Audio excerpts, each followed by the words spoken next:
Sí, y entonces, a partir de esto, lo que me gustaría es, si doña Rosaura nos ayuda a pensar en algunas líneas desde el derecho penal especial conflictivas en la actualidad, que sería interesante abordar, pensando en que este semestre estamos trabajando en la evaluación con una metodología que implica que ellos construyan evidencias de aprendizaje, entonces tienen que cada uno un poco agenciárselas, y entonces la idea es que si usted nos puede también ayudar un poco con algunos temas que usted puede percibir como conflictivos actualmente para que ellos tengan de dónde iniciar eh, trabajos de manera independiente. Bueno, yo creo que uno de los, digamos, de las pistas, no para hablar de tipos penales en particular, pero sí de las pistas con las que uno podría trabajar en ese sentido, bueno, hay varias. En primer lugar, desconfiar de las ediciones de código penal comercial. Eso es tal vez uno de los consejos básicos que si uno es operador del derecho penal debería hacer, porque hasta nos hemos encontrado que el editor se toma la atribución de decir y de correr la numeración. La nueva ley no le dijo, pero él se toma la atribución de correr la numeración o de Ingresar notas interpretar. de Sinalevi Exacto. como si fuera una Bueno, modificación legal. por lo menos ahí ingresa la nota y hace la advertencia que es el editor, pero hay ediciones comerciales que ni siquiera hacen ninguna advertencia, y donde dice el artículo anterior, ellos ponen el artículo 162 cuando estaba diciendo el 160, por ejemplo. Entonces, desconfiar de las ediciones comerciales, y en derecho penal trabajar, bueno, en toda la normativa, con los textos emitidos por en la Gaceta. Agarrar e imprimir la Gaceta. Hay un proyecto que a mí me gustaría en algún momento abordar. En derecho penal las normas nunca se derogan, hay diferentes principios de ultraactividad, extractividad, de manera tal que si un hecho se cometió hace 50 años, yo lo tengo que juzgar con la norma que estaba vigente hace 50 años si no estuviera prescrito, aunque la norma se haya derogado. Entonces nunca dejan de perder efectos en ciertos casos. Entonces construir un código penal histórico, tomando las ediciones oficiales de la Gaceta, y a partir de ahí, con revisión palabra por palabra, empezar a trabajar. Pero una de las pistas tal vez que nos pueden ayudar en esto son todas estas leyes que han empezado por correr artículos, donde dice, mire, córrase a partir de tal lado la numeración. Y esa es tal vez la primera alerta de sospecha que nos debe llevar a eso. Una legislación que corre la numeración en el Código Penal, hay que empezar a ver qué se afectó, y les puedo dar varios ejemplos en materia de tortura o las lesiones graves, gravísimas y demás. En medio se introdujeron el tema de la tortura, y eso modificó la lógica interna de los artículos, en esta misma línea que veníamos hablando del artículo anterior, y se introduce otro que no está. Entonces, la legislación muchas veces se piensa en un sentido sistemático de remitirse a sí misma, y cuando vienen los parches ya pierde esa sistematicidad. Entonces, revisar todos esos parches y la lógica de los parches, que eso dio al traste con la ley de tránsito del 2000, me parece. En el 2000 simplemente emitieron una ley de tránsito, no se fijaron en toda esa lógica interna de los artículos, y al final no había ninguna conducta prácticamente con sanción, precisamente porque lo que hicieron fue, y eso originó que inmediatamente hubiese 2 años después, ante aquel descalabro, que hacer una nueva ley de tránsito, que es la que está vigente.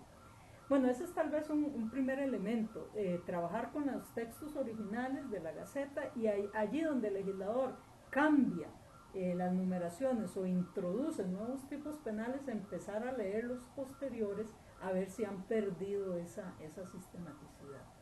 Que la hay, bueno, no ando el Código Penal por acá, en los artículos de la tortura, por ejemplo, y eso marca la diferencia a veces entre el éxito de un caso, obviamente partiendo de tribunales garantistas o no, y el fracaso de este. Recuerdo en estos delitos de cuello blanco, donde hay abogados bueno, pues, pagados, muy bien remunerados y demás, que se van a buscar precisamente en las ediciones originales del código, y ven que la palabra no es retuviere, sino otra, y que eso cambia toda la configuración típica y en consecuencia eso implicó una absolutoria muy famosa en este país que les dejo de tarea buscar.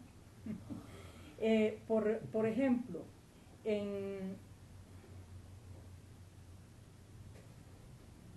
el artículo 126, que son las circunstancias de calificación de las lesiones, decía, si en el caso de los tres artículos anteriores concurriera alguna de las circunstancias del homicidio calificado, recordemos alevosía, ensañamiento, homicidio de los padres, y entonces yo me voy a ver los tres artículos anteriores y en principio esos tres artículos anteriores con el código original eran las lesiones leves, las graves y las gravísimas. Entonces el legislador nos estaba diciendo que en esos tres casos. Pero ¿qué ocurrió? Que en el año 2002, en medio de las lesiones graves y las gravísimas, se introdujo la tortura. Y en consecuencia ya es una circunstancia de calificación, estos temas del parentesco de la tortura, pero ya no se aplican a las lesiones gravísimas. En consecuencia hubo una modificación sustancial sobre este tema, que no se ha aplicado, o por lo menos no se ha discutido porque no hay, supongo que no hay muchos casos de tortura o de lesiones gravísimas en el país. Bien. Nosotros en el curso dijimos que el texto era un texto actual, ¿verdad?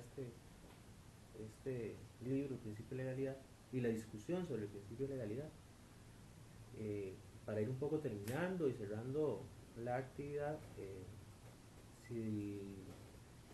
nos gustaría que usted, desde su perspectiva como juez, nos hable un poco de si usted comparte esta visión es decir, o para hacerlo diferente, si este libro no se hubiera hecho ya, si usted hoy volvería a sentarse a preparar este material, y si considera que hay algún tema que no está en este libro, que usted ahora, en estos 5 años, ha dicho, si yo reeditara este libro, este es un tema que necesariamente tiene que estar.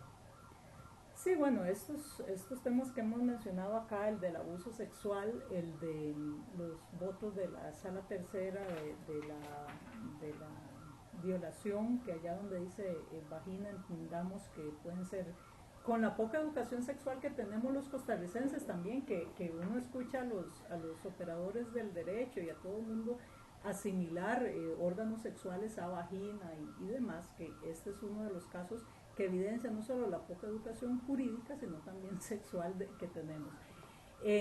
Estos serían temas que incorporaría a nivel de derecho penal especial, a nivel de derecho procesal, que también me parece que, bueno, no de derecho procesal, tiene sus discusiones si tiene naturaleza sustantiva o procesal en el tema de la prescripción de la acción penal.